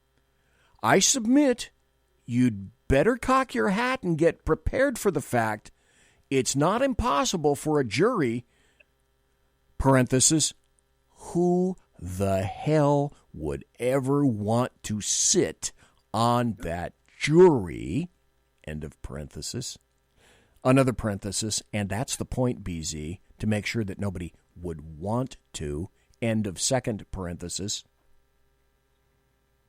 But I submit it's not entirely impossible that a jury, depending on how hand-picked it is, and whether it decides it's going to go decide, and whether it's going to go Simpson and make a stand for jury nullification, that's not impossible. Mm-hmm. But it's also not impossible that a jury hands down a not guilty and or a mistrial. Yep. So, folks, especially in Minneapolis, because it's just starting, jury selection is just beginning. They ran that up to the local Supreme Court, came back down, going to go third degree. Okay, I grok that concept. Get prepared. Gird your loins, everyone. Buy your plywood now. This, no matter what, no matter what, this is not going to end well. Lonnie Poindexter? I agree with you, my brother. It's I've been talking with some cohorts about that very thing from the great state of Minnesota. Said, Lonnie, this could, if it goes that he's acquitted, they're going to tear up the city.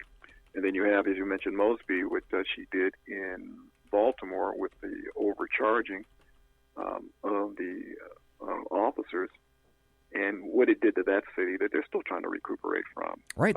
They have Baltimore hasn't even recovered from 1968. That's right. Yeah. It's going to be. I'm not often at a loss for words, but I don't have good feelings about this, and it's not about me feeling that the officer should be convicted or anything like that. That's not my point. Let the evidence show what it's supposed to show. But they're already doing their positioning, and as I saw somebody in the chat room say, positioning, anybody on the jury is positioning. So potentially they could write a good book off of the outcome of this thing. Everybody's got their hand in the potential cookie jar to make out like a bandit from this. And that police officer who should get justice in the way of let the justice and let the not the laws, but let the evidence state what it needs to state, and let the outcome be what it's supposed to be, and not because of some political agenda. But that's exactly it. I can honestly state, and I hope that everyone else that I knew could state the same thing. You had to keep yourself a little bit separated from your cases, if for no other reason than to be able to willingly say, truthfully say, I don't care where this goes. I'm just going to go there. I'm going to go where the evidence and the story and the witnesses lead, and I will not take one bit of evidence in exclusion of another. If something exculpatory exists, that will be considered. Wherever this leads me, wherever that journey takes me, that's where I'm going. Yeah. You cannot go wrong by that. And if the journey takes Derek Chauvin to a guilty, okay, got the evidence? Fine. On the other hand, if it takes him to a not guilty by evidence and or lack thereof, that's okay with me too. It's got to be that way. Paint job, be damned. But still, months, literally months from the summer of hate in 2020, we're just discovering that when they're talking about drugs on board George Floyd, now we're finding additional evidence to indicate, you know what? That just might be true. Leslie in chat made a very interesting, wrote a very interesting sentence here in chat. And I was going to go over this. I didn't think I was going to have time to go over it, but I will now. She said, Antifa have been in our streets with AR-15s for the last 2 days. It's going to be what happened in L.A. all over again. Well, I've got so many tabs up here right now, I won't be able to find the story, but I can tell you essentially it distills down to this. Journalists went over to the area where George Floyd was killed in Minneapolis. Those streets have now subsequently been blocked off by either BLM and or Antifa. The two people that were talking were black gentlemen, so it looks to me like BLM. And they told the journalists, you're not coming in. This is only for blacks. And if you don't want to get I'll say kindly, if you don't want to get your asses kicked, leave now. What that means is that is a no-go zone in the United States of America in 2021. That's where we are. They have one in D.C. on 16th Street. They're in that area. If you drive through there, you'll find the same type of dynamics taking place. And this is where we are. And so Saul Alinsky's rules for radicals, never let a catastrophe go to waste that you can't leverage in some type of way to push forth your ultimate agenda. And you see that playing out with what's taking place in Minneapolis, right, and other cities as well. In concert with Cloward-Piven, the Cloward-Piven effect, which is essentially take all the infrastructure of a nation or a given area and absolutely destroy it.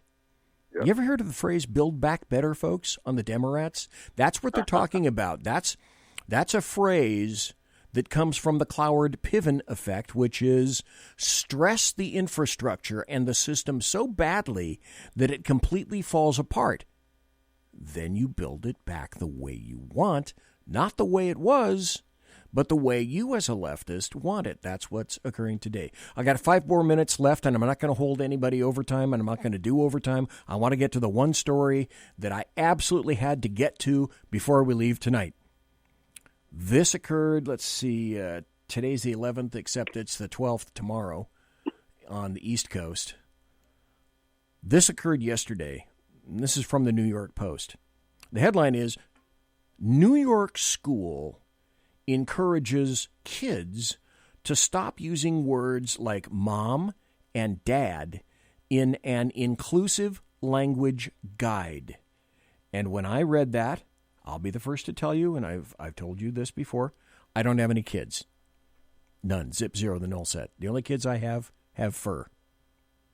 This lit me up like something hasn't lit me up from leftists in a long time. A Manhattan private school aiming to use more, this is a quote, inclusive language, is encouraging its students to stop using terms like mom and dad and parents because the words make, quote, assumptions about kids' home lives. So we're going to, again, due to leftists, we're going to tear the family unit to pieces because some people are uncomfortable. Lonnie? True. That's the goal. If you look at BLM's mantra and what their goal is to disrupt the traditional family and turn it into something it was never intended to be. Any one of these organizations or the agenda in general is to reconstitute things from God's natural order and change it into something that can be easily manipulated. You can even utilize this the pandemic as another perfect example. So, and that's subject for a whole other show. But no, I get what you're saying. Well, that's where we are. I had one of my elementary kids one night. He came to say goodnight, go to bed, and used my name, not Dad. And who said you could use that? Oh, the teacher. So that sort of thing's not just new to New York. And I had a couple of very stern words with that teacher very quickly. It stopped. Well, it's got to. Sadly, this is where it's become, and occasionally things are as simple as I attempt to make them in order to streamline life, which is sometimes simple itself. Before I go, I'm going to make a couple of final comments, but before I go, Leslie Holker said, if my children were still young, I'd be homeschooling them. And then I think Sergeant Booker in chat made probably one of the most salient observations just recently. He said, I've been called many things in my life. The name I am most proud of is Dad. Yeah. Ring that bell. I think that nails it right there. And as per normal, I have 2 search engines full of about 50 tabs each, meaning I had about 100 topics to speak of tonight, and I got to about 10, maybe, if that. Because that's the way of the world. That's the way it rolls. So, Lonnie, thank you ever so kindly for being here tonight, sir. I grandly appreciate it. Thank you, my brother. And Jack Alexander, you have a radio show. Please tell people where your show can be heard, when, and where. Okay, it's the Jack Alexander Experiment. It's a little bit sketchy at the moment because of my health issues. Right. I've just gotten out of YouTube jail because they didn't like me telling the truth. But JackAlexanderExperiment.com. But the one thing I want to mention is that a crowdfunding site has been set up to help with some of my medical stuff. Okay.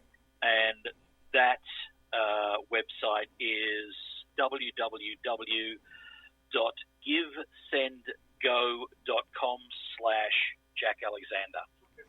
Okay, I see you're in the chat room. Can you put that link in the chat room, in the SHR Media chat room? I will do that, yes. Okay. And I want to thank Leslie. She was the first one when that went live to jump in and send not only prayers but some help as well. So it's much appreciated. All right, thank you, gentlemen. Thank you, Lonnie Poindexter. Thank you, Jack Alexander. Thanks to everybody for listening. I'll be back on Tuesday. Not exactly sure. I'm either going to have Kurt Schlichter next week, Tuesday or Thursday. I'm not exactly sure which. We're still in negotiations, and he's saying that he doesn't want the brown M&Ms in the green room. I'm negotiating for the red M&Ms, but who knows about that? I really don't know. I really don't know.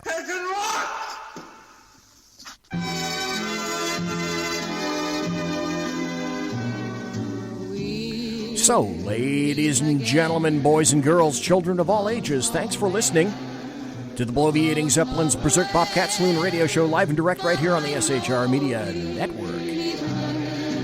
If you want to contact me, you can find me on Twitter. I'm really active on Twitter at BZEP, and on my blog at bloviatingzeppelin.net. Promotional consideration is by the Lockheed Martin Skunk Works, and also by the Allahu Snack Bar, a little bit of Muhammad in every bite.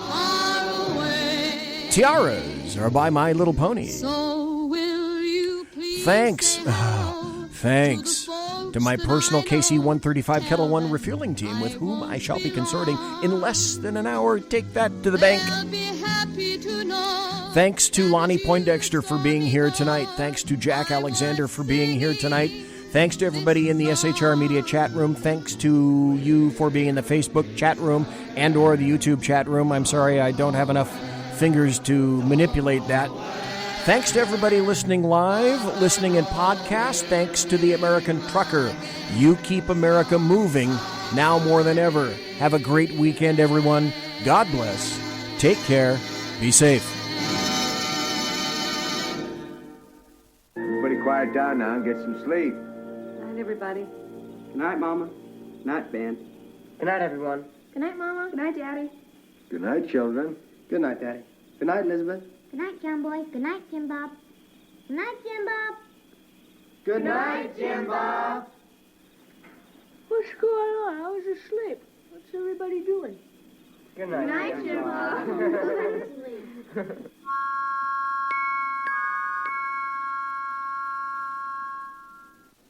Good night, and good luck.